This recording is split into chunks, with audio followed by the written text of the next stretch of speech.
भक्त्यादि Hathaway तापत्रय विनाशाय श्रीकृष्णाय वयं नुमः।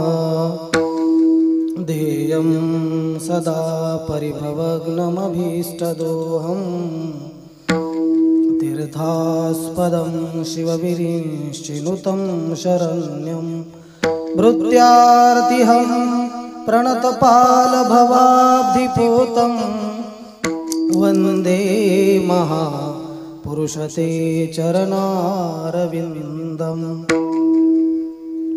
वंशी विभूषितकरान् नवनीरदाभा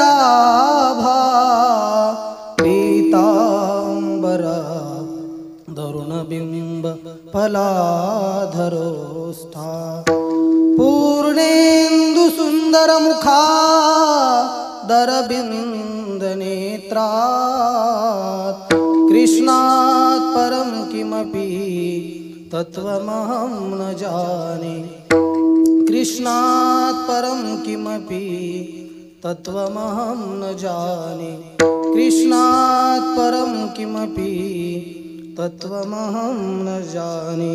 पांडुरंगा करू प्रथम नमन दुसरे चरणा संतातिया दुसरे चरणा संतातिया दुसरे चरणा संतातिया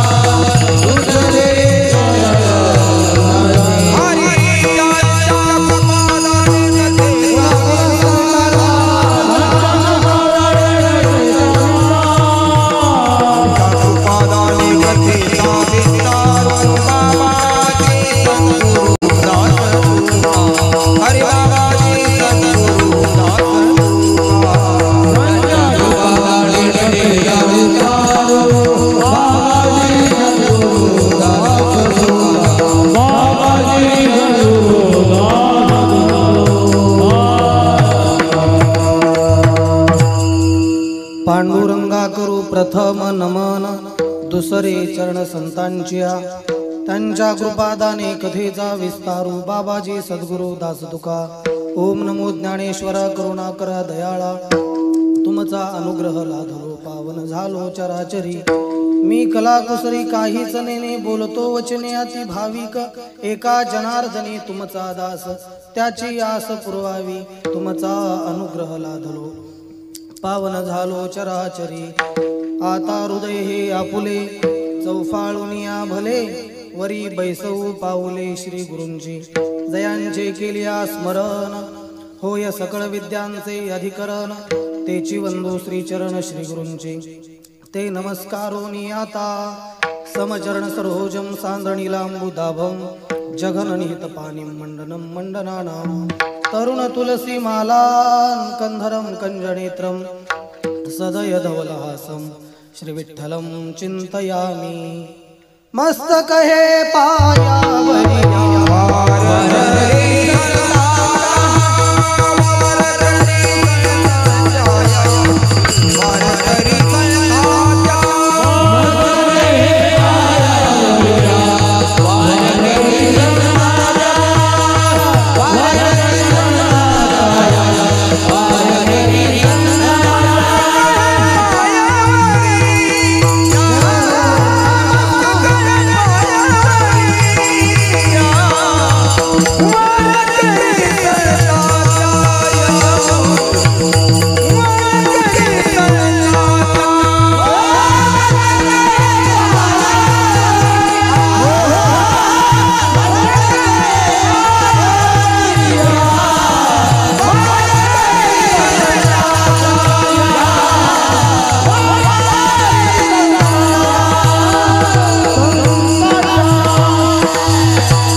मस्तक हे पायावरी या वारकरी संतांच्या झुंजारते एक विष्णुदास जगी झुंजारते एक विष्णुदास जगी पाप पुण्यांगी नातळी त्या गोविंद आसनी गोविंद शयनी गोविंद त्या मणी बैसलासे प्रस्तुत प्राप्त प्रसंगी आजच्या या कीर्तन रूपी सेवेकरता निवडला गेलेला हा अभंग महान भगवत भक्त संत सम्राट विश्ववंद्य महाराष्ट्र भूषण एवं वारकरी संप्रदायाचे कलश स्थान असणारे जगद्गुरु जगतमान्य संत श्री तुकोबाराय यांचा हा 4 चरणाचा अतिशय महत्वाचा आणि संतांचं वर्णन करणारा हा अभंग आहे. विठ्ठल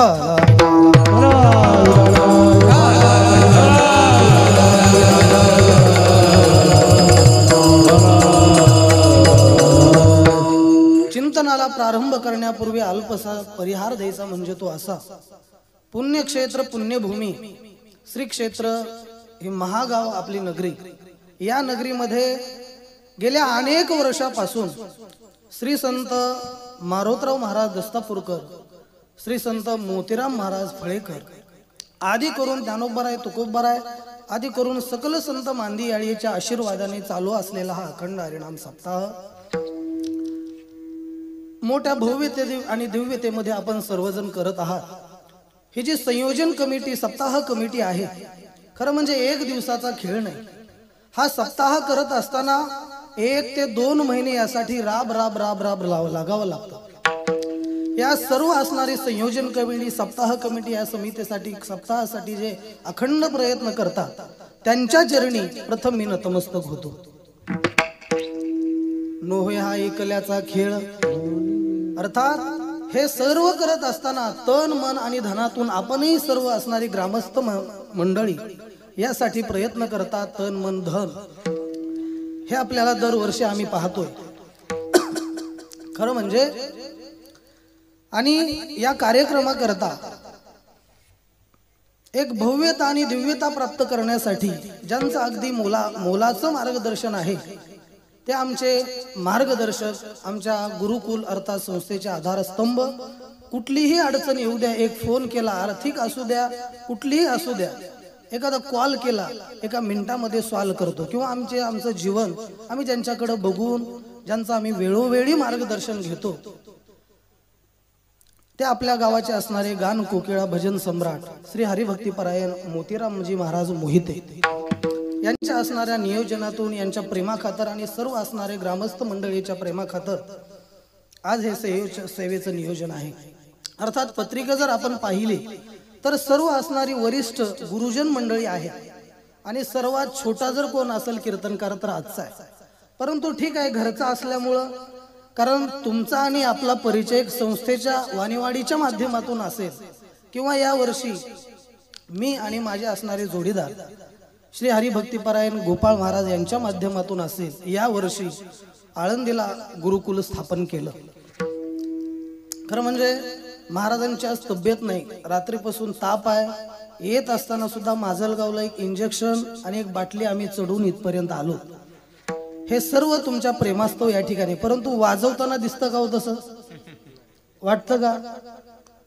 माणूस एकदा पकवाजावरती बसला की समर्पितच आहे. देह जावो अथवा राहो.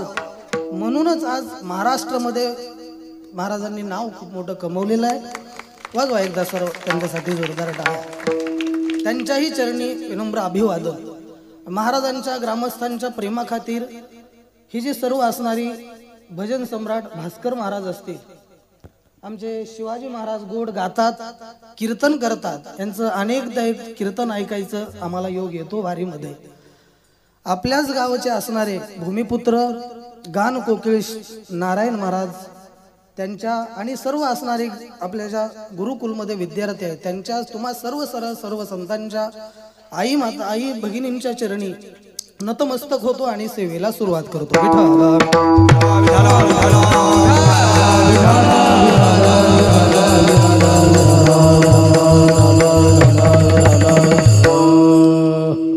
आणि माझा असणारा आवाज तुमच्यापर्यंत जो पोहोचतोय आमचे सिस्टीम वाले दादा, काय नाव? किरण साऊंड. खूप सुंदर अशी सिस्टीम आहे. मोठमोठ्या कार्यक्रमात सुद्धा अशी सिस्टीम पाहायला भेटत नाही. आवाज थोडा वेगळा आहे पण तुम्हाला थोडा वेगळा येतो, ही फक्त यांचीच कृपा आहे. आणि आमचे काय नाव आणि ऐकलं तुम्ही रंग कीर्तन नामाचा यूट्यूब वरती आपल्याला सर्व कार्यक्रम पाहायला येतील। त्या चॅनलला सुद्धा तुम्ही सबस्क्राइब करा, लाईक करा, शेअर करा, कमेंट करा आणि काय दावा हा ठीक आहे। अर्थात गोड असं असणारं नियोजन आहे। सर्वांच्या चरणी नतमस्तक होतो, सेवेला सुरुवात करतो। जगद्गुरु तुकोबाराय या अभंगामध्ये संतांचं वर्णन करतायत। एक अर्धा पाऊण तास मी कीर्तन फक्त तुमच्या समोर मांडणार आहे, लक्षपूर्वक ऐका। जगद्गुरु तुकोबाराय या अभंगामध्ये ज्या संतांचं वर्णन करतायत बघा, या अभंगाचा जर सरळ सरळ अर्थ पाहिला तर अगदी सोपा आहे। या जगतामध्ये एक आणि एकच जे विष्णुदास आहेत तेच कसे आहेत, ते वीर आहेत, ते योद्धे आहेत आणि ते खऱ्या अर्थानं झुंजार आहेत।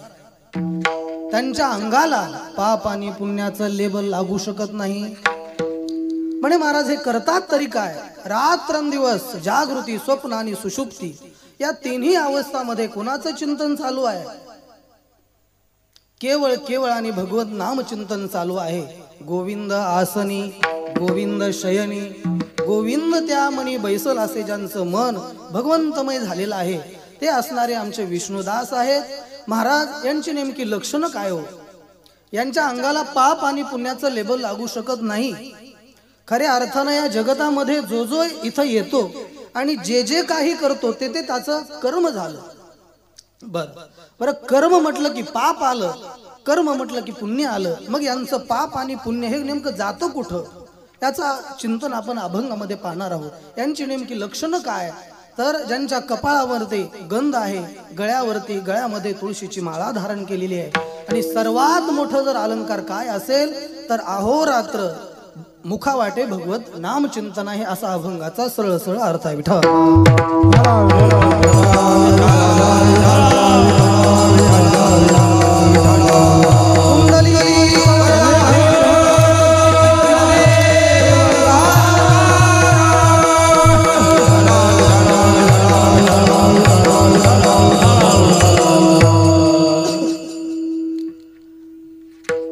जगद्गुरु तुकोबाराय म्हणतात, संतांचं वर्णन करता असताना वैष्णव सिद्ध संतांचं वर्णन करतायत। ते संत कसे आहेत? मी ज्या संतांचं वर्णन करतोय ते संत कसे आहेत तर ते वैष्णव आहेत। आणि पुन्हा ते संत कसे आहेत तर ते वैष्णव असून ते सिद्ध संत आहेत। खरं म्हणजे संतांचं आपण जीवन जर बघितलं, अनेक पैलू आपल्याला उलगडायला पाहायला भेटतात। बघा, माणसाची मनस्थिती कशी आहे, माणसाची परिस्थिती कशी आहे, मला वाटतं याच्यापेक्षा आपली मनस्थिती कशी आहे हे अगदी महत्वाचं आहे। बघा, मी कुठल्या जातीमध्ये जन्माला आलो, मी श्रीमंत आहे की मी गरीब आहे, मी कुठल्या गावातला आहे, काळ, देश, वेश याला नगण्य महत्व आहे। माणसाची मनस्थिती अगदी चांगली पाहिजे। माणूस कुठल्याही परिस्थितीत असू द्या त्याला प्रत्येकाला परमार्थ करता येतोच। बघा, एकदा अकबर हे दोघे जण असणारे जात असताना, चलत चलत जात असताना त्यांना एक मनामध्ये असा विचार आला। त्यांनी आपल्या प्रधानाला बोलावलं आणि सांगितलं की म्हणे, का रे, आपल्या राज्यात नेमकी कशाची उणीव आहे, नेमके आपण काय काय सुख सुविधा केल्या पाहिजे, कधीतरी राजानं आपल्या सेवेकऱ्याला वगैरे विचारलं पाहिजे, त्याशिवाय आपल्याला कसं कळणार। आणि आल्यानंतर सभेमध्ये विराजमान झालेले आहेत। हा अकबर विचारतो बिरबलाला, म्हणे, अरे बिरबला, मला अरे रात्री काय झालं म्हणे, स्वप्न पडलं म्हणे। बर, आणि स्वप्नामध्ये काय आलं तर मी चालत चालत असताना एका खड्ड्यामध्ये पडलो, तूही चालत होता, तूही एका खड्ड्यामध्ये पडला। बरं, पुढं म्हणे, मी ज्या खड्ड्यामध्ये पडलो तो मधाचा खड्डा होता आणि तू मात्र मधाच्या नाही घाणीच्या खड्ड्यामध्ये पडलो। सगळी सभेतली असणारी मंडळी काय करत होती, हसायला लागली। अरे रे रे रे रे, म्हणे काय स्वप्न पडलं। इकडे बिरबल म्हणतो, राजेसाहेब, तुम्हाला स्वप्न पडलं आणि मलाही स्वप्न पडलं। म्हणे, तुला काय स्वप्न पडलं? म्हणे, तुम्हाला जे स्वप्न पडलं ते स्वप्न मला पडलं, थोडं माझं स्वप्न पुढे गेलं। तुम्ही ज्या खड्ड्यामध्ये पडलात एकदम बरोबर तुम्ही मधाच्या खड्ड्यामध्ये पडला, मी मात्र घाणीच्या खड्ड्यामध्ये पडलो. म्हणे पुढं, मीही खड्ड्याच्या वर आलो, तुम्हीही खड्ड्याच्या वर आला, आपण दोघंही एकमेकांच्या जवळ आलो आणि मी तुम्हाला चाटतोय आणि तुम्ही मला चाटता. परिस्थिती कशी असू द्या, माणसाची मनस्थिती चांगली पाहिजे. मी श्रीमंत आहे, मी गरीब आहे, काही उपयोग नाही. अरे पैसा गेला लाजू नका आणि खूप पैसा आला म्हणजे माजू नका. बघा, पैसा आल्यानंतर उन्मत्त होणारे अनेक लोक आहेत. खरं म्हणजे त्यांना सांगत असतो, अरे 100 पोराचा बाप, भारताचा सम्राट धृतराष्ट्र, परंतु त्याचं मरण हे अरण्यामध्ये कुत्र्यासारखा जळून मरून खाक झाला. आणि अरे ज्या जगद्गुरु तुकोबारायांना च्या घरी गेल्यानंतर साधं पोतं सुद्धा बसायला नव्हतं, परंतु त्या तुकोबांना माझ्या भारताचा, या जगताचा असणारा मालक, या विश्वाचा असणारा मालक त्यांना विमान घेऊन नेण्यासाठी आला. सांगायचा मुद्दा असा आहे, श्रीमंती गरिबी ह्या सगळ्या गोष्टी आपापल्या प्रारब्धानुसार चालत असतात. किशी एकानं खूप सुंदर असं मी ऐकलं होतं की माणसाकडे पैसा येतो आणि पैसा जातो, याला पातिव्रत्य तो आहे का? पैसा आज आहे, उद्या नाही, उद्या असेल परवा नाही. मागडली पंचवार्षिक जर काढली आपण अभ्यासला, आपल्याला सर्वांना माहिती काय पंचवार्षिक होते. 5 वर्षासाठी आलेले होते, पण काय माहित कोण कुठल्या बिळात जाऊन बसतंय आणि कोण काय होतं. मला हा मुद्दा सांगायचा इथं नाही. अर्थात सत्ता असेल, धन असेल, हा पातिव्रत्य तो नाहीच आहे. आता इथल्या इथं उदाहरण मी तुम्हाला सांगतो. बघा आता किती वाजले, 10 वाजले. आता 10 वाजत असताना जे कीर्तनाचं पाकिट असतं, जे संयोजन समिती आहे, हे कीर्तनाचं आत्ता पाकिट कोणाकडे आहे? कोणाकडं? मोतीराम महाराज. बरं, आता 11च्या नंतर तेच पाकिट ते कोणाच्या खिशात जाईल? माझ्या. बरं, उद्या 11च्या नंतर ते पाकिट कोणाच्या खिशात जाईल? तिच्या. नाही, ते येते अजून. अर्थात बँकेच्या म्हणायचंय मला. म्हणजे त्याला आहे का पातिव्रत्यत्व? आज माझ्याकडे आहे, उद्या तुमच्याकडे असेल. पैशाचं काही सांगता येत नाही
किसी ने बहुत सुंदर कहा है, यदि भाग्य में होगा तो भागा हुआ भी भाग कर आएगा, और यदि भाग्य में नहीं होगा तो आया हुआ भी भाग कर चला जाएगा. अन्नमान धन जेवढा आहे तेवढा आपल्याला मिळणार आहे. मात्र रात्रंदिवस आपण काय केलं पाहिजे? परमार्थ केला पाहिजे. बघा, जगद्गुरु तुकोबाराय म्हणतात, या अभंगामध्ये ज्या संतांचं वर्णन करतायत त्या संतांची नेमकी व्याख्या काय?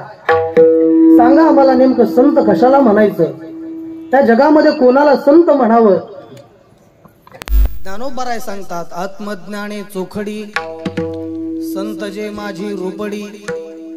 आत्मविषयक चोखट अनुभव ज्यांच्या जीवनामध्ये आहे त्यांना संत असं म्हणा. ज्ञानेश्वरी अर्थात ज्ञानोबाराय आपल्याला सांगतायत. जीवनामध्ये अनुभवाला अनन्यसाधारण महत्व आहे. अनुभव जर आपल्याकडे नसेल आणि आपण जर जीवन जगत असू, हे सामान्य जीवन जगणं झालं. विशेष अशा पद्धतीचा अनुभव तुम्हा आम्हाला कधीतरी जीवनामध्ये आला पाहिजे. अनुभवाशिवाय जर जीवन आपण जगत असू तर महाराज, आपण दिसायला माणसं जर असलो तरी मेल्यागत आपलं जीवन आहे. अरे 1-2 नाही, तब्बल 1400 वर्ष जीवन जगणाऱ्या चांगदेव बाबांना विचारा, काय अनुभव आहे त्यांचा. चांगदेव म्हणे आधी जन्मालो गुरुपुत्र झालो, गुरुपुत्र झालो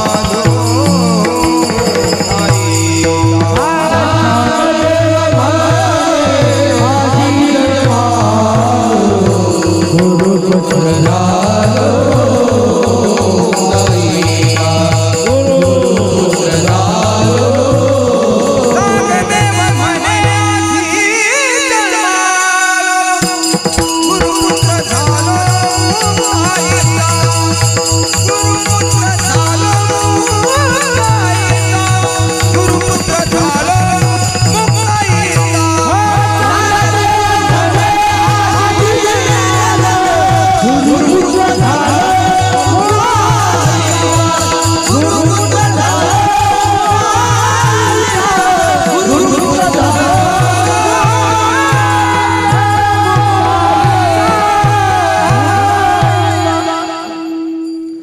आजी जन्मा आलो, हे कधीचे उद्गार आहेत. 1400 वर्ष जीवन जगले आणि त्याच्यानंतरच्या चांगदेव महाराजांच्या प्रतिक्रिया आहेत. आजी जन्मा आलो, मग आतापर्यंत जिवंत नव्हते का? गुरुपुत्र झालो मुक्ताईचा, आतापर्यंत जिवंत होतो परंतु मेल्या समान होतो. आज जन्माला आलो का? गुरुपुत्र झालो मुक्ताईचा. त्या मुक्ताईनं मला खऱ्या अर्थानं काय केलं? उपदेश दिलेला आहे. माझी मुक्ताई मुक्ताई 10 वर्षाचं लेकरू, चांगदेव योगियान, चांगदेव योगियान, तिले मानला रे गुरु, तिले मानला रे गुरु.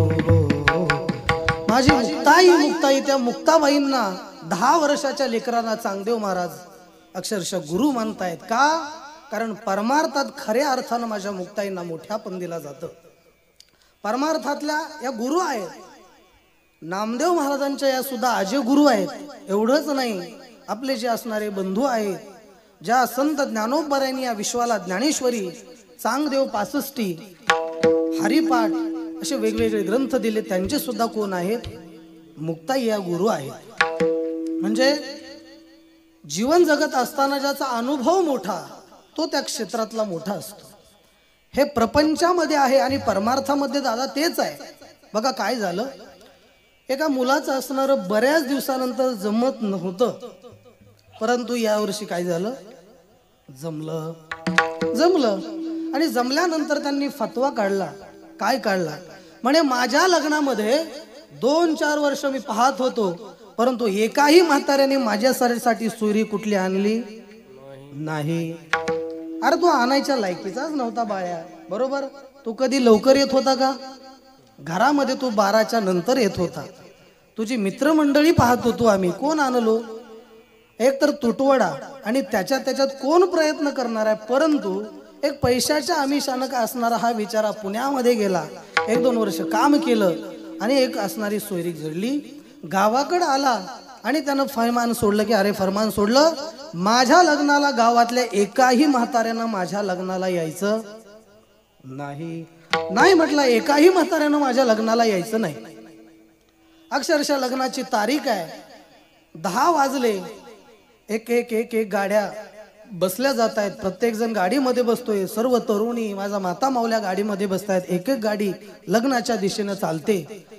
1-2 प्रत्येक गाडीच्या शेजारी एक मुलगा ठेवलेला होता. म्हातारा त्या गाडीमध्ये चढायला की त्याला त्याच्या हाताला धरायचं आणि त्यांना खाली उतरायचं. अक्षरशः 9 गाड्या तालुक्याच्या ठिकाणी गेल्या. एक शेवटची गाडी राहिली, ट्रॅव्हल्स होती. आणि गाडी राहिल्यानंतर त्या नवरदेवाचा भाऊ होता, त्याला थोडी शंका वाटली. म्हणे एखादा तरी म्हातारा आपण किमान नैवेद्यापुरता तरी नेला पाहिजे, एक किमान नैवेद्यापुरता तरी नेला पाहिजे. म्हणून त्यांनी काय केलं, अगोदरच लास्टच्या शीटवरती बसवलं. परंतु इकडे सीसीटीव्ही चालूच होते. त्यांनी त्याही आजोबांना काढलं. सर्व तरुण असणारी गाडीमध्ये गच्च झालेली आहे गाडी. प्रत्येक तरुणाच्या हातामध्ये एक एक एक एक आहे बाटली आहे. कशाची हो? बिस्लेरीची. हा, बिस्लेरीच म्हणतोय मी, पण एक एक बाटली दिलेली आहे. आणि आता गाडी निघणार. ड्रायव्हर चढला, मात्र या असणाऱ्या भावाला थोडी शक्कल लढवली आणि त्यानं काय केलं, त्या गावातला एक असणारा सुज्ञ म्हातारा असणारा त्याला गाडीच्या मागं डिक्कीमध्ये टाकलं आणि गाडी गेली. अगदी लग्न सुरू होते. प्रत्येकाच्या हातामध्ये अक्षता पडलेली आहे. ब्राह्मण बुवा आलेले आहेत. मंत्रविधी वगैरे झालेला आहे. आणि विचारलं, म्हणे का हो, करायचं का लग्न सुरुवात, करायचं का? सर्वांचा होकार आलाय. लग्न सुरुवात करणार. तेवढ्यात या नवरी मुलीची असणारी जी मंडळी होती त्यांनी ही सर्व परिस्थिती पाहिली. आणि परिस्थिती पाहिल्यानंतर तो अक्षरशः वेगामध्ये आला, हातामध्ये माईक घेतला. म्हणे का हो, लग्न झाल्यानंतर तुम्ही माझी मुलगी तुमच्या घरी नेणार? म्हटले हो, तुमची मुलगी आम्ही आमच्या घरीच नेणार. तुमच्या घरी थोडेच ठेवायला आम्ही लग्न करतो. बर, या मुलीला जो हुंडा दिलेला आहे तो हुंडा सुद्धा आम्ही आमच्या घरी नेऊन जाणार. बर, म्हणे तुम्हाला जर लग्न झाल्यानंतर माझी मुलगी तुमच्या घरी न्यायची असेल, लग्न झाल्यानंतर माझ्या मुली सोबत जे दिलेलं अंधन आहे, जे धन आहे, जो हुंडा आहे, तो जर तुम्हाला तुमच्या घरी न्यायचा असेल तर माझ्या मुलीच्या नावावर जी 1-2-3 एकर जी जमीन आहे ती जर तुम्हाला घरी नेता येत असेल तरच लग्न, नाहीतर लग्न इथंच मोडलं. करायचं काय? अशीच अवस्था त्या ठिकाणी झालेली आहे. टाचणी पडल एवढा आवाज येईल अशी परिस्थिती झालेली आहे. बरं, इकडं बघावं तर प्रत्येक जण तरुणच आहे. काय करतोय? हा, आता करायचं काय? घाम आला अक्षरशः त्या भावाला, नवरदेवाला घाम आला. म्हणला कुठल्या नक्षत्रावर जन्मलो काय ठो. एकतर इतके दिवस झालं काय होतं, आज झालं त्याला चूक लक्षात येईल, पण एक म्हातारा नाही, कोणाला विचारावं. तेवढ्यात त्या भावाला लक्षात आलं, कोण ते म्हातारं आहे ना लक्षात. हा, तो पळत गेला, डिक्की उघडली, तो पाहतो तो काय म्हातारा बेशुद्ध आहे. एक बिस्लेरी घेतली, थंड होती, अंगावरती टाकली आणि उठल्यानंतर अगदी परिस्थिती सांगितले की तो म्हातारा उडी टाकली आणि पळतच गेला. हातामध्ये माईक घेतला आणि सांगितलं की का रे, मुलगी लग्न झाल्यानंतर मुलगी तुम्ही आम्हाला देताय, म्हणजे ती मुलगी आम्ही आमच्या घरी नेऊन जाणार. ती मुलगी जशी इथं मंडपात आहे, मुलीला दिलेलं जे हुंडा अंधन जे काही वस्तू आहे ते सुद्धा आम्ही आमच्या मुलीसोबत आमच्या घरी नेणार. ते जसं इथं मंडपात आहे तशी मुलीच्या नावाची जी 3-4 एकर जमीन आहे तुम्ही मंडपात आणा, आम्ही न्यायला तयार आहोत. अरे, सांगायचा मुद्दा आहे की प्रपंचामध्ये जर अनुभवाची गरज आहे, बोलण्यासाठी सुद्धा अनुभवाची गरज आहे. जर प्रपंचामध्ये अनुभवाची गरज असेल तर परमार्थामध्ये नको. आणि हा अनुभव मात्र संताकडे सामान्य नाही, एक विशेष अशा पद्धतीचा अनुभव आहे. आणि तो अनुभव जगद्गुरु आजच्या कीर्तनामध्ये अर्थात अभंगामध्ये सांगतात. विठ्ठल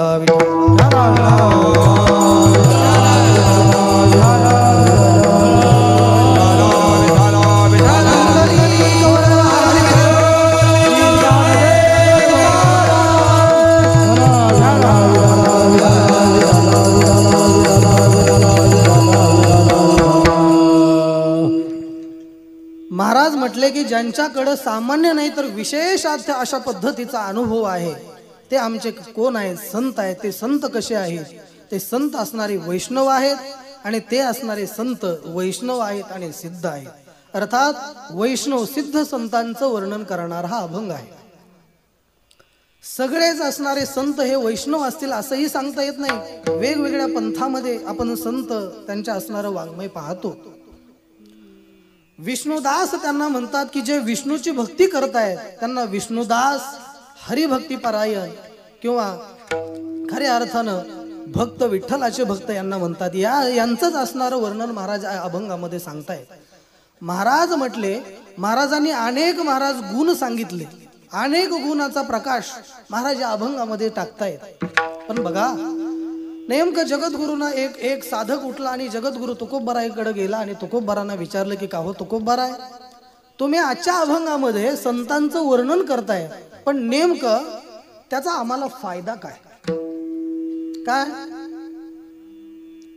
संत वर्णन करणं हा तुमच्या जीवनातील आवडीचा विषय असेल, आमच्या जीवनाचा नसेल। आम्हाला जर तुम्ही तुमच्याकडे वळवत असाल तर ठीक आहे, आम्ही वळू, आम्ही तुम्ही ज्या रस्त्याने चालताय त्या रस्त्याने आम्हीही चालू। कोणता रस्ता आहे तो? परंतु चालत असताना आम्हाला नेमका त्याचा फायदा काय होईल हे तुम्ही सांगा, मग आम्ही त्या रस्त्याचं मार्गक्रमण करू। जगद्गुरु म्हटले की अरे संतांचं गुणानुवाद करणं, संतांचं असणारं गुणानुवाद करणं, संतांचं चिंतन करणं, भगवंताचं नामस्मरण करणं, संतांचं गुणगौरव करणं, याला नुसतं फल नाही, महाराज म्हटले की याला नुसतं फलच फल आहे। म्हटले अच्छा, म्हणे अरे एक नाही दोन नाही अनेक आहेत, अनंत आहेत, परंतु एक दोन तुला सांगतो। कारण कुठलाही मनुष्य कर्म करत असताना फल पाहिल्याशिवाय कर्माकडे प्रवृत्त होत नाही प्रवृत्त होत महाराज।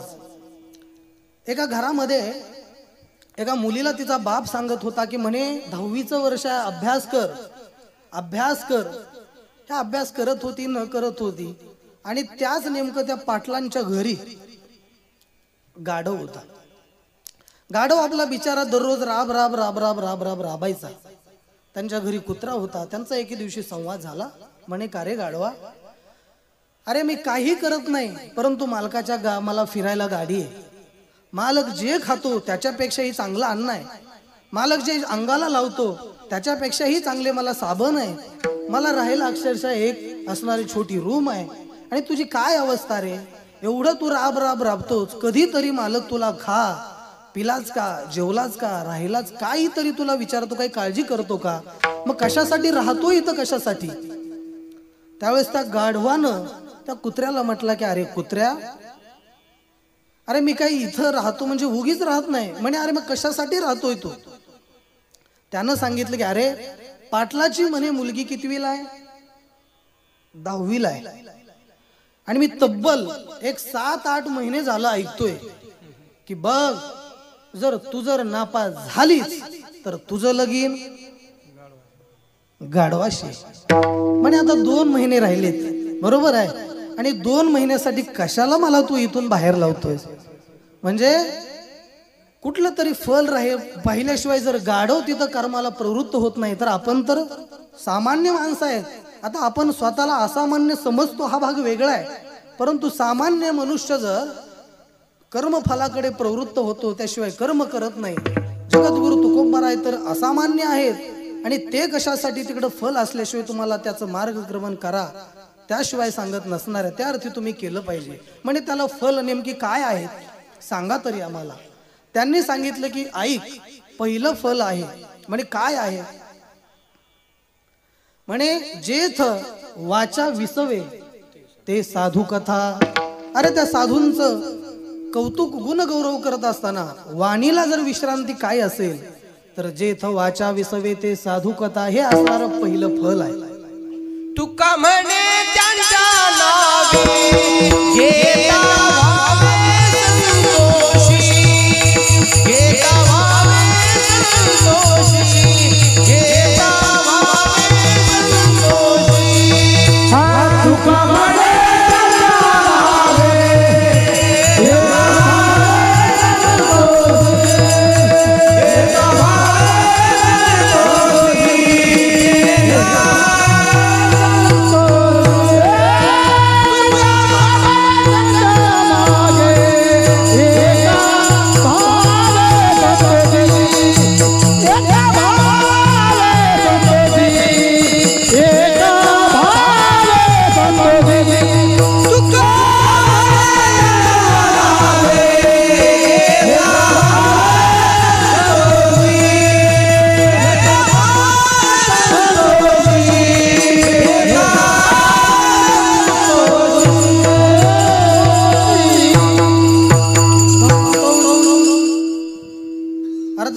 पहिलं फल आहे. दुसऱ्या पद्धतीचं फल काय म्हटले महाराज म्हटले, अरे स्वतः भगवान विष्णू पुराणामध्ये सांगतायत की म्हणे माझे भक्ती करणारे खऱ्या अर्थानं माझे भक्त नाही, तर माझ्या भक्ताची भक्ती करणारे खऱ्या अर्थानं भक्त आहेत. विष्णू पुराणामध्ये स्वतः विष्णू सांगतायत माझ्या भक्ताची भक्ती करणारे खरे माझे भक्त आहेत.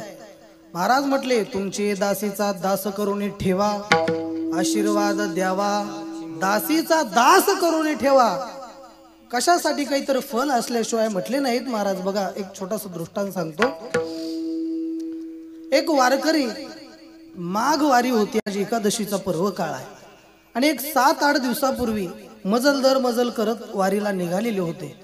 आणि वारकरी पाटलांना निरोप द्यावा की म्हणे पाटील मी माघ असणाऱ्या वारीसाठी जातोय, एक 5-6 दिवसात पोहोचतोय, आपला काही निरोप द्यायचा असेल तर मला सांगा. पाटलांनी काय सांगितलं की म्हणे अरे मी थोडे आंबे घेऊन आलेलो आहे बाहेरून, आणि हे काही आंबे एक असणारे 7 आंबे मी तुझ्याकडे देतोय, हा प्रसाद म्हणून माझ्या नावचा भगवंताला अर्पण कर. मजल दर मजल करत मुक्काम करत करत करत पंढरपूरला पोहोचलेले. आजचा एकादशीचा असणारा महान पर्व काळ आहे.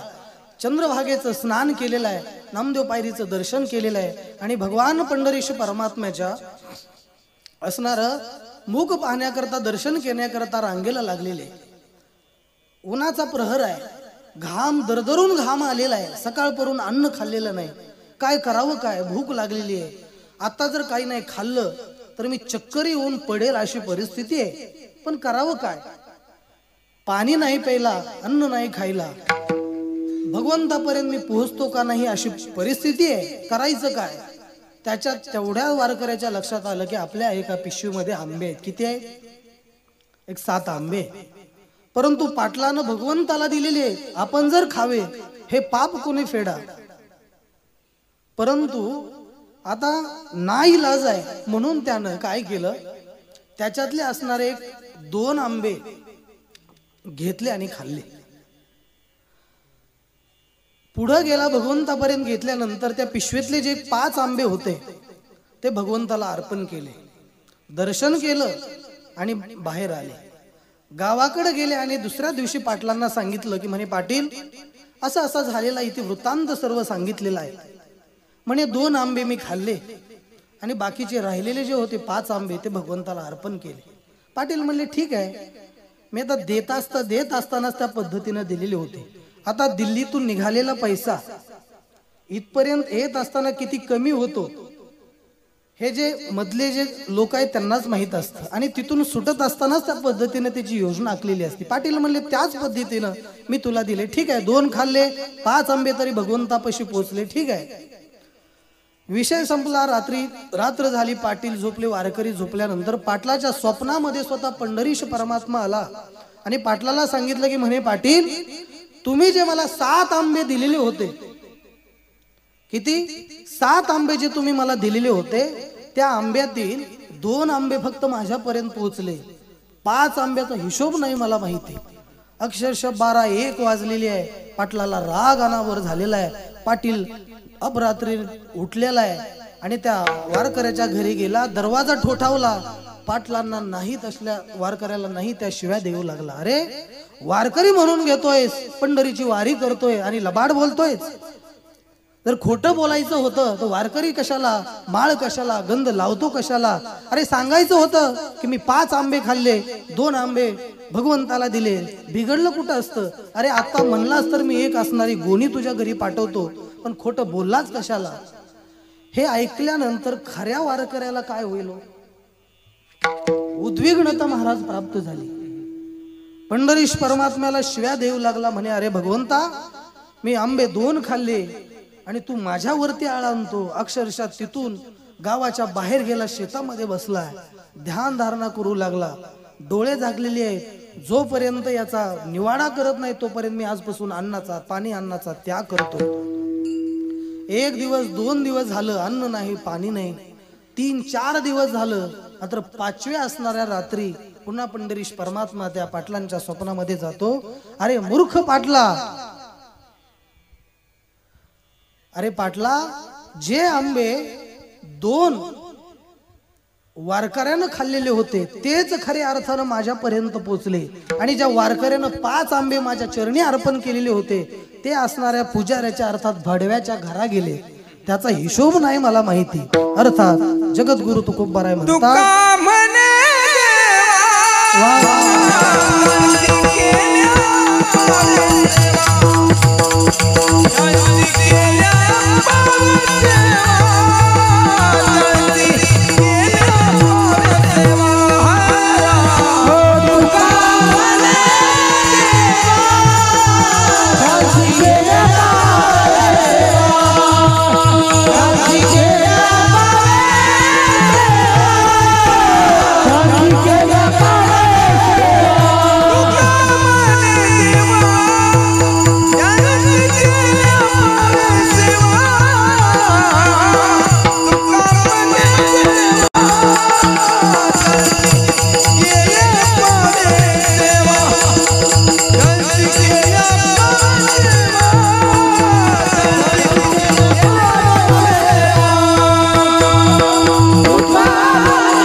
म्हणे देवा त्यांची केल्या पावे सेवा. माझ्या भक्ताची जरी तुम्ही सेवा केली, खऱ्या अर्थानं ती सेवा माझ्यापर्यंत पोहोचते. म्हणून खऱ्या अर्थानं तुम्ही सर्व असणारी मंडळी खूप मोठ्या घराण्यातली आहे. आपल्या घरामध्ये श्री संत मारोतराव महाराज तुम्ही पाहिलेले आहेत, श्री संत मोतीराम महाराज तुम्ही पाहिलेले आहेत, आणि खऱ्या अर्थानं वारकऱ्याची सेवा कशी करावी मला वाटतं हे परभणी जिल्ह्याकडूनच शिकलं पाहिजे. तिसऱ्या असणाऱ्या पद्धतीचं फल काय? महाराज म्हटले की संत सेवा ही खऱ्या अर्थानं सगळ्या असणाऱ्या दैवाला प्राप्त करणारी आहे. असे अनेक आपल्याला फल सांगता येतील, परंतु आपल्याला खरं म्हणजे वेळ होतोय, वेळ झालेला आहे. महाराज म्हटले की असे अनेक फल आहेत, परंतु जगद्गुरु तुकोबारायांनी सांगितलं की म्हणे तुम्हाला पटलं. साधक खुश झालेले आहेत. त्यांनी सांगितलं की महाराज तुम्ही ज्या पद्धतीनं आम्हाला सांगताय फल आहेत. अरे सामान्य माणूस मगाशी सांगितलं, प्रयोजनमाधिस्य न मंदोपी प्रवर्तते. मंद माणूस सुद्धा प्रयोजनाशिवाय प्रवृत्त होत नाही. तुम्ही आम्हाला फल सांगितलेली आहे, आणि एवढी फल असताना आम्ही मात्र आमच्या घरामध्ये बसतोय, अन्य मार्गाचा स्वीकार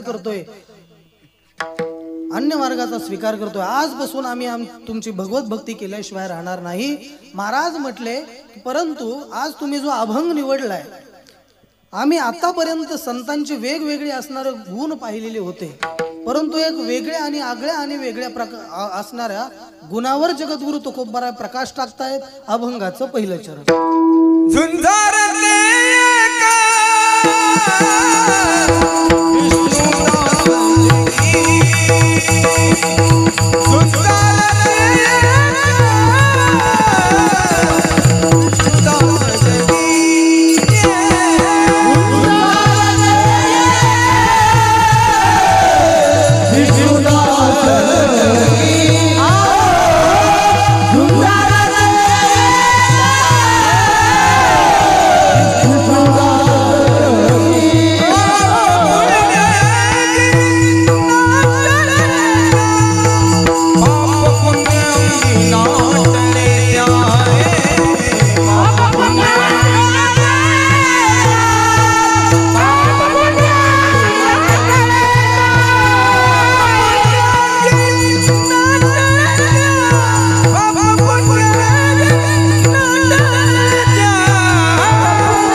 झुंजारते क विष्णुदास जगी पाप पुण्य अंगी ना तळे त्या.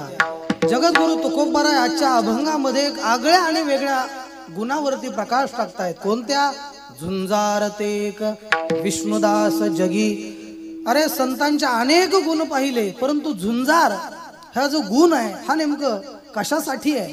नेमकी ही वीर वृत्ती संतांना नेमकं कशासाठी लागते? कोणाबरोबर युद्ध करताय? नेमकं संतांच्या जीवनामध्ये नेमका शत्रू तरी कोण आहे? तुमच्या आमच्या जीवनामध्ये, सर्वसामान्यांच्या जीवनामध्ये आपण जर पाहिलं की एखाद्या माणसापासून आपल्याला त्रास होतोय, हा आपला कोण आहे? शत्रू आहे. आणि एखाद्यापासून आपल्याला जर आनंद होत असेल तर तो कोण आहे? मित्र आहे. मग नेमकं जगद्गुरूंच्या जीवनामध्ये शत्रू कोण आहे, मित्र कोण आहे, याचा विचार एक थोड्या वेळामध्ये करतोय आपण. कोणासोबत महाराजांनी युद्ध केलं? बघा, आपण कौरव आणि पांडवांचं युद्ध जर पाहिलं तर ते दिवस कधी व्हायचं? युद्ध दिवसा व्हायचं. बरं, महाभारतातलं युद्ध पाहिलं तर ते युद्ध कधी व्हायचं? दिवसा व्हायचं. परंतु तुकोबाराय म्हणतात की आम्ही युद्ध रात्रंदिवस आम्हा युद्धाचा प्रसंग. रात्रंदिवस आम्हा युद्धाचा प्रसंग.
रात्रंदिवस आम्हा युद्धाचा प्रसंग. आंतरबाह्य जग आणि मन. महाराज जगद्गुरु म्हणतात की संतांचं युद्ध हे दिवसा आहे आणि रात्री आहे. रात्रंदिवस आम्हा युद्धाचा प्रसंग, अंतर्बाह्य जग आणि मन. म्हणजे यांचे नेमके शत्रू कोण आहे?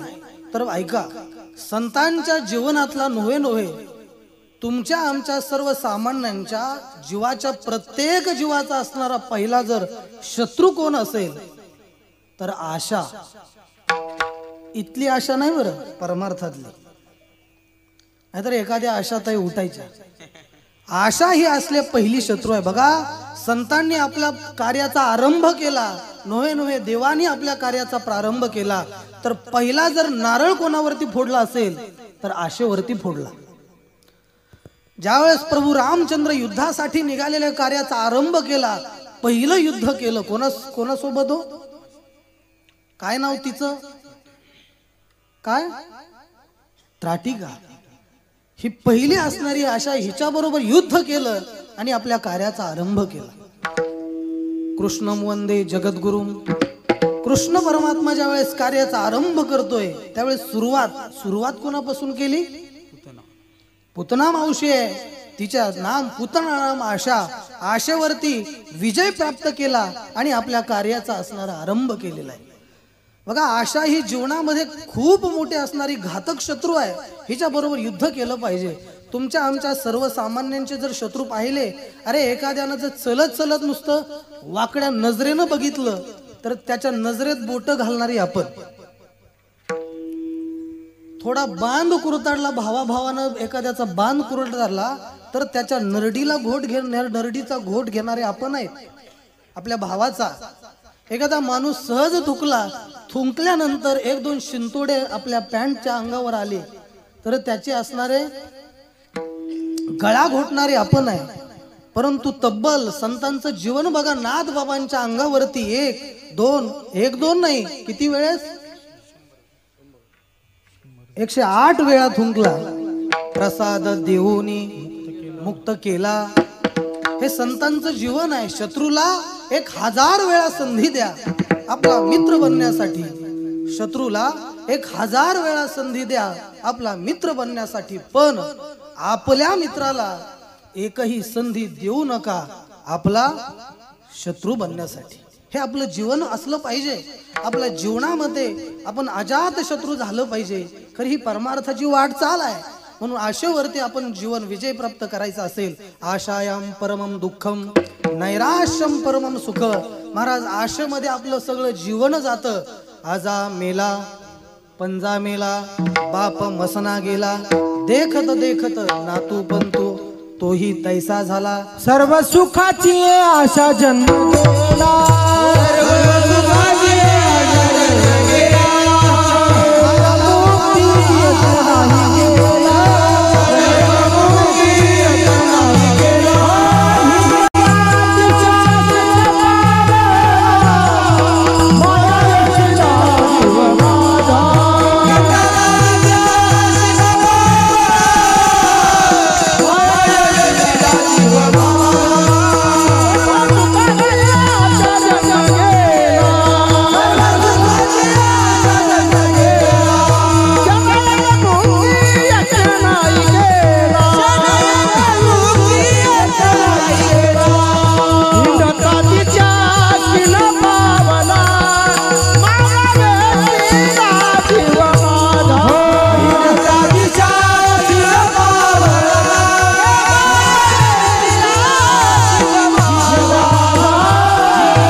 सुखाची आशा जन्म गेला, क्षण एक मुक्ती यत्न नाही केला. हिंडता दिशासीन पावला, माया वेस्टीला जीव माझा, माझे स्वहित नेनती कोणी.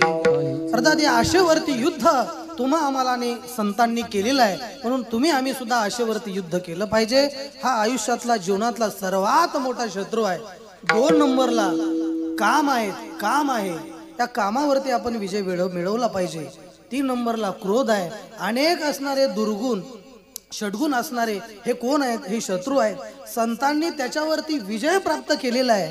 म्हणून महाराज म्हटले की झुंजार त्यांच्या बाबतीत आम्ही कसे आहेत. झुंजार ते एक विष्णुदास जगी. मोह नावाचं दुःख आहे. अरे या मोहावरती श्रीमद भगवद्गीता रचली गेलेली आहे.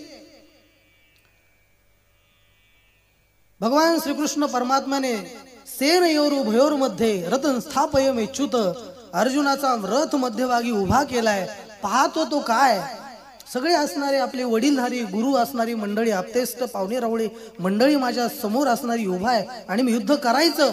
मोह निर्माण झाला आणि मोह निवृत्त करण्यासाठी पूर्ण गीता अर्जुनाला सांगावी लागली आणि 18व्या अध्यायात त्यांचा मोह हा दूर झालेला आहे. एक श्लोक आहे, काय, नष्टो मोह स्मृतिर्लब्धा त्वत्प्रसादान्वयाच्युत स्थितोस्मि गत संदेह करिष्ये वचनम तव. अर्थात मोह हा नष्ट झालेला आहे. म्हणून मोहजन्य दुःख हे मनुष्याच्या जीवनामध्ये साधन आहे. बघा, एक छोटासा प्रसंग मी ऐकलेला आहे, सांगतो. एका गाडीवरती एका असणाऱ्या मित्राने किक मारली आणि किक मारली. थोडा पुढे गेल्यानंतर एका त्याच्या मित्राचा फोन आला. म्हटले, अरे मी तुला 2-4 वर्षानंतर तुला भेटा येतोय, तुझ्या गावामध्ये येतोय. खिसा पाहिला तर खिसा कसा होता, रिकामा होता. पुन्हा गाडीला किक मारली, घरी गेला आणि दरवाजातून आवाज ठोठावला. म्हणे, का ग, मला 500 रुपये दे. आता घरातले अर्थमंत्री कोण आहे? निर्मला सीतारामन कोण आहे? आई नाही, कोण आहे? बायको आहे. 500 रुपये दिले, 500 रुपयाचं बिल पास केलं, खिशामध्ये ठेवले, पुन्हा किक मारली, अक्षरशः चौकामध्ये गेला. एक घाम आला, पुढं इकडून टर्न घातला आणि चौकामध्ये गेला.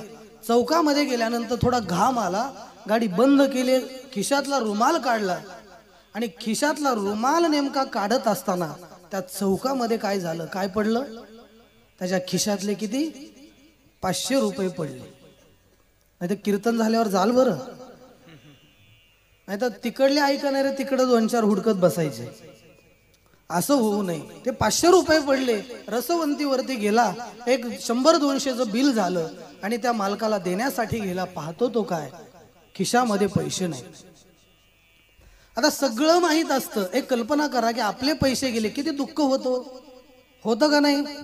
प्रत्येकाला हा अनुभव चांगला बऱ्याचदा आलेला असतो. बरं, माहीत असतं की उजव्याच खिशामध्ये घातलेत, एवढ्यावर नाही थांबत, हा किस्सा असणारा काय करतो, उलटा करतो. बरं, तेवढ्यावर नाही बागत, परत डाव्या खिशामध्ये हात घालतो, डावा खिसा काय करतो, तोही बाहेर काढतो. बरं, आता त्याचे पडले म्हणून काय, त्याचे पडले चौकामध्ये पैसे पडले म्हणून त्याचा खिसा कसा होता, रिकामा. आता माझाही खिसाच रिकामा आहे, काय कारण असेल, काय कारण बाबा, कीर्तन नाही का सुटलं, बर ठीक आहे. अर्थात त्याच्या पैसे पडले आणि पाहतो तो काय, काही दुःख झालेलं असेल. अरे 500 रुपयाची नोट पडल्यानंतर एवढं दुःख होतं, 500 रुपये हरवल्यानंतर जर एवढं दुःख होतं, अरे एक दिवस आपल्याला हे जग हरवून आपल्याला सोडून निघून जायचंय, काय दुःख होत असेल, होतं की नाही मला सांगा. हे असणारं मोहजन्य दुःख आहे. बरं, बरेच जण म्हणतील की महाराज सगळं यांच्यावरच लावलं, आमच्यावर तुम्ही काय नाराज आहेत का? थोडा प्रकाश कमी पडतोय. नेमके नाराज आहेत का हे काय लक्षात येत नाही आणि माना हलवत नाहीत, बोलायला तयार नाहीत, टाळ्या वाजवायला तयार नाहीत, जणू काय महालक्ष्म्या इथं येऊन बसल्यात. नाराज तर नाहीत ना? ठीक आहे, आता तुमच्यावर घेतो, थोडं घेतो तुमच्यावर. बघा, तुमच्या एवढं गोड कौतुक तर महाराज कोणाचंच नाही. आज सरकार सर्वात खुश असेल कोणावर आहे, लाडकीवर. बरं, एक नाही 2 भाऊ सुद्धा बदलायला लागले. मर आहे ना, 2100 पडले का, पडले का नाही, नाही का, म्हणून महाराज निवडून दिलं म्हणावं असं तर नाही ना काय. ठीक आहे, पडतील, हा थोडा भरवसा ठेवा. मग बरं, सगळं सरकार यांचं तिकीट सुद्धा कसं आहे, मोफत का अर्ध आहे, म्हणजे एवढा माना. बरं, इथं संख्या कोणाची आहे, तुमची काय यांची, यांची संख्या जास्त आहे महाराज. बर, हे झालं इकडलं. अरे सणवाराला सुद्धा आपलं नाही महाराज. अरे पंचमीला आल्या तरी नटणाऱ्या कोण आहेत, याच आहेत. मकर संक्रांतीला तिची एक टिकली असते, कशाची, ती टिकली कोणाला, त्यांना. बरं, दिवाळीचा सण आला, आता दिवाळीला मिरवतात कोण, बोला ना, कोण मिरवतं दिवाळीला, तुम्हीच मिरवता. बरं, नवरात्री आली, एक नाही महाराज, 2 नाही 3 नाही, तर तब्बल किती रंगाच्या, 9 रंगाच्या साड्या घालून कोण मिरवतं. बरं, एवढ्यावर थांबत नाहीत, परत स्टेटस नाही का. अरे काळी असू द्या, सुरुवातीला महाराज इन्स्टा गाजलं होतं का, तर एखादी काळी असणारी मुलगी बाई असेल कशी दिसायची, त्या इन्स्टाला सुद्धा मागं टाकलं कोणी, वा, स्नॅपचॅटला तिनं मागं टाकलं. आता महाराज त्या स्नॅपचॅटला सुद्धा मागं टाकलं कोणी, रेमिनी, हा ठीक आहे, रेमिनी. अर्थात 9 रंगाच्या लगेच फोटो काढला रे काढला, एका क्षणात असणार. आपण डीपीला ठेवतोय, स्टोरी ठेवतोय, हे सर्व असणार. बरं, हे सगळे सोनं कुणाच्या नावावरती आहेत, कोण आनंद घेतय, तुम्हीच घेताय. हे आमच्या असणाऱ्या सोशिक या बिचाऱ्याच्या नावाला फक्त एकच सण आहे, कोणता, होळी. फक्त बॉम्ब लायचं नाही का, फक्त एक सण आहे. किती बरं, हे सोशिक किती आहेत बरं मला सांगा, आहेत का नाही. एक ऐकलं होतं मी. बघा, तुम्ही जर दोघं प्रवासासाठी निघालात, तुम्ही थोडं खुश आहेत का मला सांगा. माझी भाषा समजते का तुम्हाला, समजते का नाही, हा समजते. तुम्ही जोडीनं बाहेर प्रवासाला कुठंतरी माहेरला कुठं असेल ते निघालात, बाहेर जर तुम्ही प्रवासाला निघालात, बरं, दोघं निघत असताना जी एक पिशवी आपण घेतो, ती पिशवी कोणाच्या हातात असते हो, कोणाच्या असते हातात, यांच्याच. बरं, 2 पिशवी आहेत, त्यातील जड पिशवी कोणाकडे असते. बरं, आता एसटी स्टँड वरती गेला, तिथं एसटीची चौकशी कोणाची करायची, तुम्ही काय यांनी. बरं, सर्वात अगोदर बसायचं कोणी, तुम्हीच. बोला बोला, कोणी बसायचं? विठ्ठल करू का? हा ठीक आहे, तुम्ही बसायचं. आता एकच सीट आहे, उभा कोणी राहायचं आणि सीटवरती बसायचं कोणी? कोणी? बोला बोला बोला, कोणी बसायचं? बर, आता 2 सीट आहेत, 2 सीट आहेत, तर खिडकीच्या साईडला कोणी बसायचं? अलीकडे कोणी बसायचं? खिडकीच्या साईडला सुद्धा यांनीच बसायचं. बर, नुसतं महाराज बसायचं नाही, तिथं बसल्यानंतर पुन्हा ऑर्डरी सुरू होतात. बिस्लेरी घेऊन या, थोडा रस आणा, कुरकुरे आणा. बाया एवढी खाती अक्षरशः अर्धी असती गेली रे गेली की तिथं काय करते? वांती करते. बरं, एवढी उलटी केली, घाण उलटी केल्यानंतर तिच्या जवळ कोणी बसायचं? यांनीच बसायचं. एक जण म्हटला, महाराज नुसतं बसावंच नाही लागत, कधी कधी पुसावं बी लागतं. बरोबर आहे का? बरं ठीक आहे, आता प्रवास झाला. आता प्रवास संपल्यानंतर जर यांच्या पाहुणे रवळ्याकडे तुम्ही गेलात तर तिथं गेल्यानंतर साडी कोणाला हो? तुम्हाला. यांना ड्रेस अजिबात नाही. बरं, तुमच्या घरी जर हे आले तर तुम्हाला माझ्या घरी गेल्यानंतर बोलायची अक्कल नव्हती हे सांगणारी कोण आहे? तुम्हीच आहे.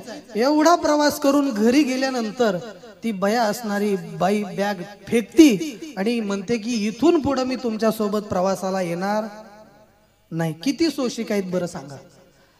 खरं तर यांचं महागाववाल्याचं तर मानलंच पाहिजे, एवढे सोशिक आहेत. मी आता जवळजवळ 6-7-8 वर्षापूर्वी आलतो, त्यावेळेस रस्ता जसा होता अजून तसाच रस्ता. अजून किती सोसावं मला सांगा तुम्ही? किती सोचताय तुम्ही? किती त्रास आहे? तरी सुद्धा काय तुमची तक्रार आहे का? अजिबात नाही. अर्थात सांगायचा मुद्दा एवढाच आहे, विषयांतर झालेला आहे, वेळ आपली संपत पुढे झालेली आहे. सांगायचा मुद्दा एवढाच आहे, मोहजन्य जे दुःख आहे याच्यावरती अनेक असणाऱ्या दुर्गुणावरती, षडविकारावरती आपल्याला युद्ध करायचं. आणि युद्ध केल्यानंतर महाराज म्हणतात की वीरवृत्ती आम्ही सर्वसामान्यांसाठी नाही तर या असणाऱ्या षडविकारावरती आम्ही त्यांच्यावरती मात करतो, त्यांच्यावरती रात्रंदिवस युद्ध करतो, यांना पिछाडीवर करतो आणि आम्ही आमचा जीवनामध्ये विजय प्राप्त करतो. म्हणून महाराज म्हणते, झुंजारते एक विष्णुदास जगी, पाप पुण्यांगी नातळे त्या. राहिलेल्या चरणाचा एक 5 मिनिटामध्ये सरळ अर्थ, सेवेला पूर्ण विराम आणि संप्रदायपूर्वक एकदा मधलं भजन घेऊ.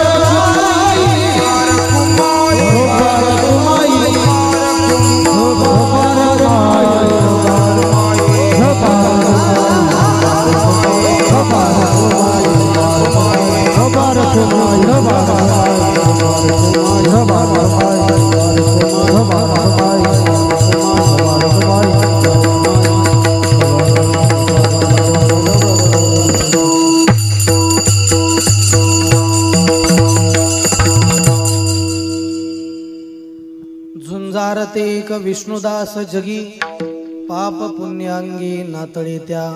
गोविंदासनी गोविंद शयनी, गोविंद त्या मनी बैसलासे. महाराजांनी युद्ध केलेलं आहे, वीरवृत्ती हे असणारी झुंजार वृत्ती या षडगुणावरती मात करून विजय प्राप्त केलेला आहे. म्हणून महाराज म्हटले, झुंजारते एक आगळ्या आणि वेगळ्या. जगद्गुरु आजच्या या अभंगामध्ये वेगळ्या गुणावरती प्रकाश टाकतायत. पाप पुण्यांगे नातळे त्या. म्हणजे जगद्गुरु तुकोबाराय म्हणतात की या संतांना पाप आणि पुण्याचं लेबल लागू शकत नाही. पुण्यांगा लागणे पाप पुण्यांगा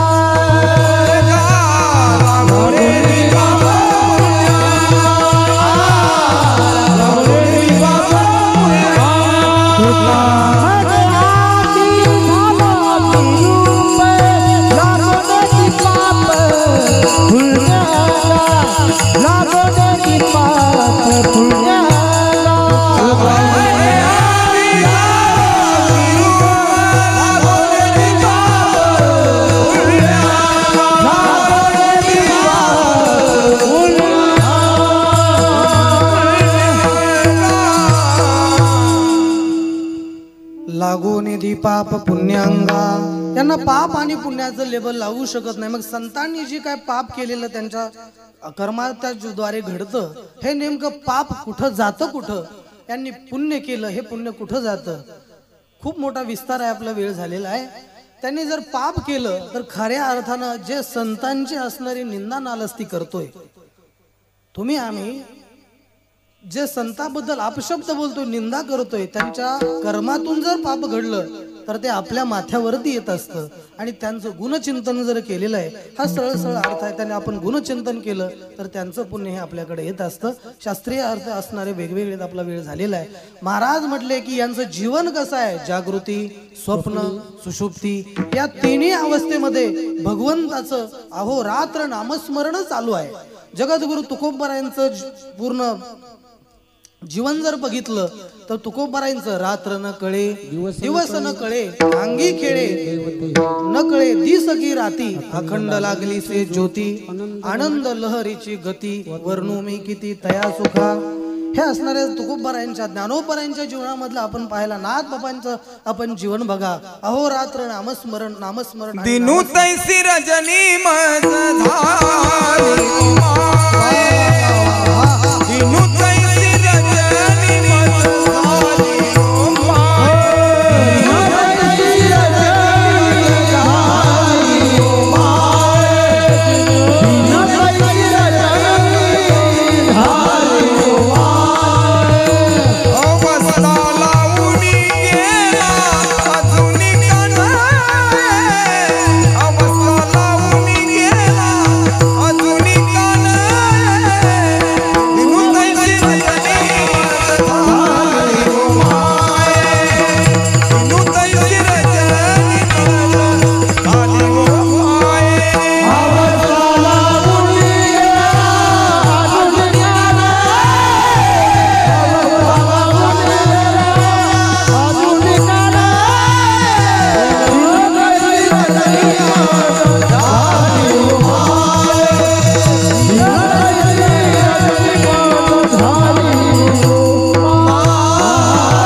भगवंताचं नामस्मरण चालू आहे.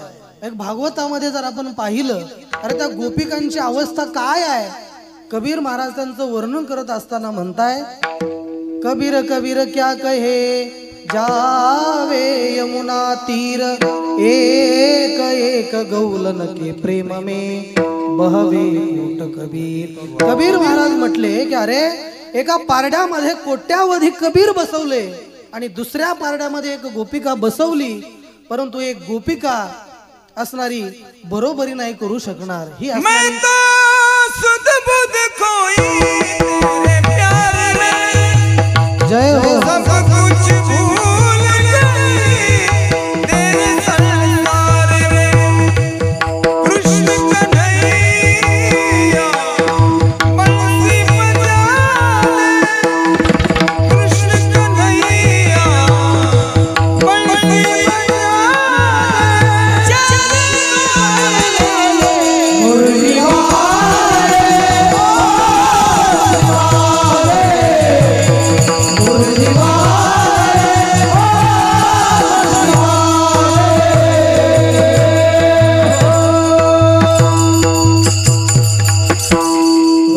महाराजांसाठी एकदा सर्वांनी जोरदार टाळ्या वाजवायच्या. अगदी सुंदर. एवढी भक्तीची पराकाष्ठा त्यांच्या जीवनामध्ये आहे. एक बघा, एक 2 मिनिटांमध्ये प्रसंग सांगतो आणि सेवेला पूर्ण विराम देतो. ज्या वेळेस भगवान श्रीकृष्ण परमात्म्याला अक्रूरजी न्यायला आलेले, अक्रूरजीचा रथ असलेला सजलेला आलेला आहे आणि वेशीमध्ये आल्यानंतर एक गोपिका त्यांना विचारते, कोण, कुठं जायचंय, कुठं. त्यांनी सांगितलं येण्याचं कारण काय. अक्रूरांनी सांगितलं की भगवान कृष्ण कन्हैयाला मी कशासाठी आलोय, नेण्यासाठी आलो. आता नेण्यासाठी आल्यानंतर ती गवळणी तिथं शिव्या देते, अरे खबरदार, मला म्हणलास तू जर आतमध्ये गेलास तर तुला अक्षरशः एकही पाऊल कृष्ण परमात्मा ते ठेवून देणार नाही. त्याचं उत्तर आहे का, अरे आमचं जीवन त्या कृष्ण परमात्म्याला वाहिलेलं आहे. आम्ही आमचं घरदार सर्व प्रपंचाचा त्याग राख रांगोळी करून आम्ही त्या परमात्म्यासाठी जगतोय आणि तुझा त्या परमात्म्याला नेण्यासाठी हा शब्द माझ्या समोर वापरला. तू जर तिथं गेला तर कृष्ण परमात्मा तुला शिक्षा दिल्याशिवाय राहणार नाही. ज्या पद्धतीनं आला त्याच रस्त्याने माघारी जा. अक्रूरजी थांबलेले नाही, रथातून उतरलेले आणि राजवाड्यामध्ये निघाले. पळत पळत पळत असणारी ती गोपिका त्याच्या पुढे धावते आणि कृष्ण कन्हैयाला निरोप देते की कृष्णा, अरे कोणीतरी घोडेस्वार असणारा रथ सजून तुला नेण्यासाठी आलाय म्हणतोय. सांग कृष्णा, तू त्याच्या सोबत जाणार का? जाणार का हा शब्द ऐकल्यानंतर तोच म्हणतो की अगं, मला नेण्यासाठी जर स्वतः अक्रूरजी आलेले असतील तर मला जावंच लागेल. गवळण म्हणती गवळणीला कोठे कारथ शृंगारीला सांगे मजला. जातो म्हटल्यानंतर अक्रूरजी मध्ये आले आणि त्या अक्रूराला शिव्या देते. अक्रूरा चाला तुझ कोणी लाडिले.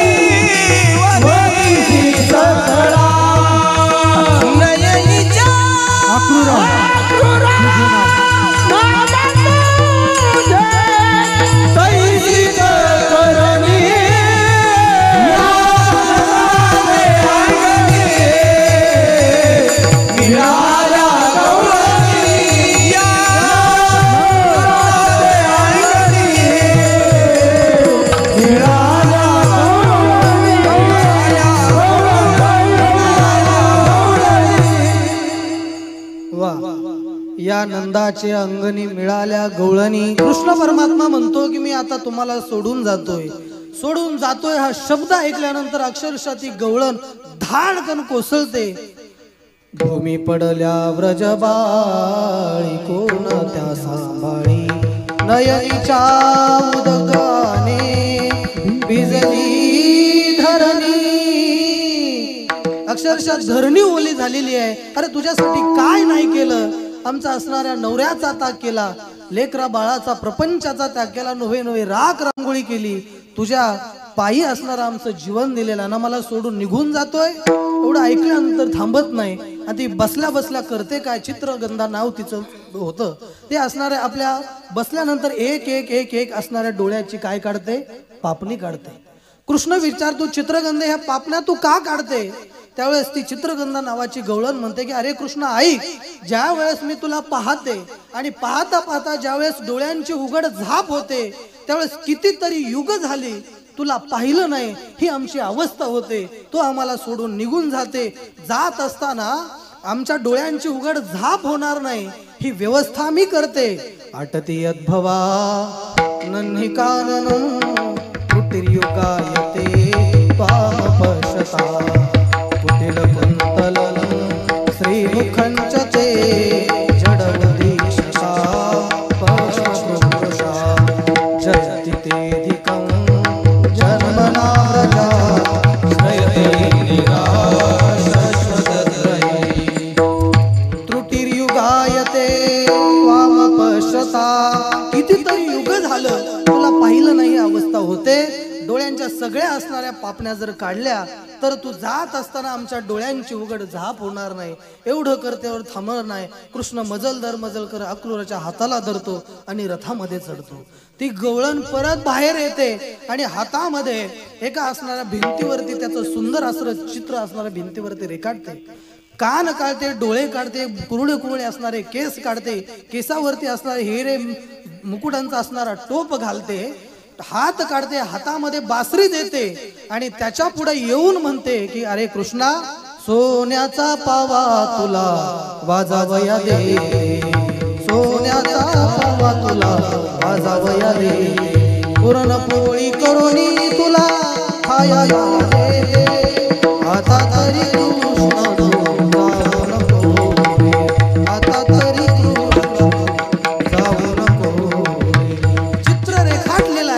आणि रेखाटल्यानंतर कृष्ण पाहतो, माग पाहतो तो काय, अक्रूरजी माग पाहतो तो काय, सगळं असणारं चित्र रेखाटलेलं आहे. अक्रूरजी त्या चित्राकडे पाहतात आणि चित्रगंधेला सांगतायत की अगं चित्रगंधे, तुझ्यामध्ये चूक आहे, तुझ्यामध्ये चूक आहे. हा शब्द ऐकल्यानंतर चित्रगंधा म्हणते, अरे अक्रूरा, माझं जीवन जर चुकीचंच असेल, काय चुकलं माझ्याकडून, माझं जीवन जर चुकीचं असेल तर तू खुशाल माझ्या परमात्म्याला घेऊन जा, परंतु जात असताना माझं जीवन कुठं चुकीचं आहे हे सांग. त्यावेळेस अक्रूर म्हणतात की अगं तुझं जीवन चुकीचं नाही मी बोलत, तुझे चित्र काढलेलं आहे ते चित्र चुकीचं आहे. म्हणे काय चुकलं, अरे ते तुझ्या भिंतीवरती चित्र काढलं, त्याला नाक काढले, डोणे काढले, कान काढले, सगळं काढलं, भुवया काढल्या, केस काढले, हिरे जडितांचा असणारा टोप घातला, हात काढले, हातामध्ये बासरी दिलेली आहे, तू नैवेद्य असणारा तो खातोय परमात्मा, परंतु हे जे चित्र आहे हे चित्र कमरेपासून वर आहे.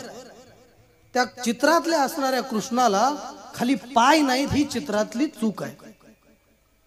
हे शब्द ऐकल्यानंतर ती चित्रगंधा म्हणते की ऐक, अरे ज्या कृष्णाला पाय होते त्या कृष्णाला विनवणी केली की तू आम्हाला सोडून जाऊ नको, परंतु पाय असल्यामुळे तो कृष्ण परमात्मा कणही आम्हाला सोडून पायानं मजल दर मजल करत निघतोय.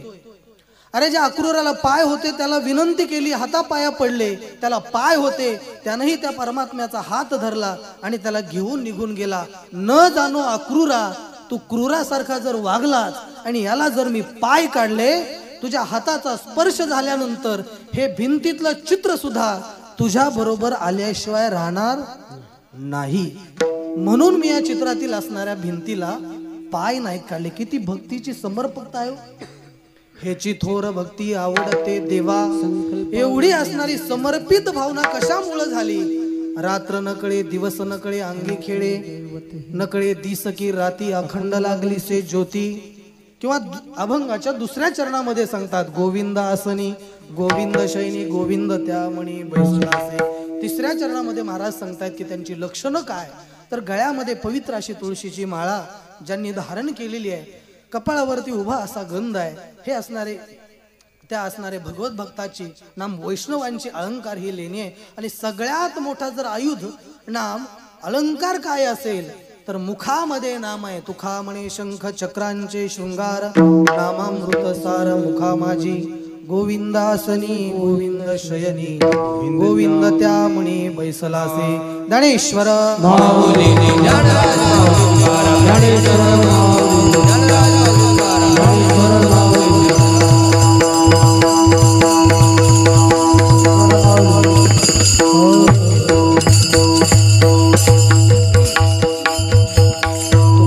शंख चक्रांचे शृंगार सार मुखा माझी, गोविंदासनी गोविंद शयनी गोविंद त्या म्हणे बैसलासे.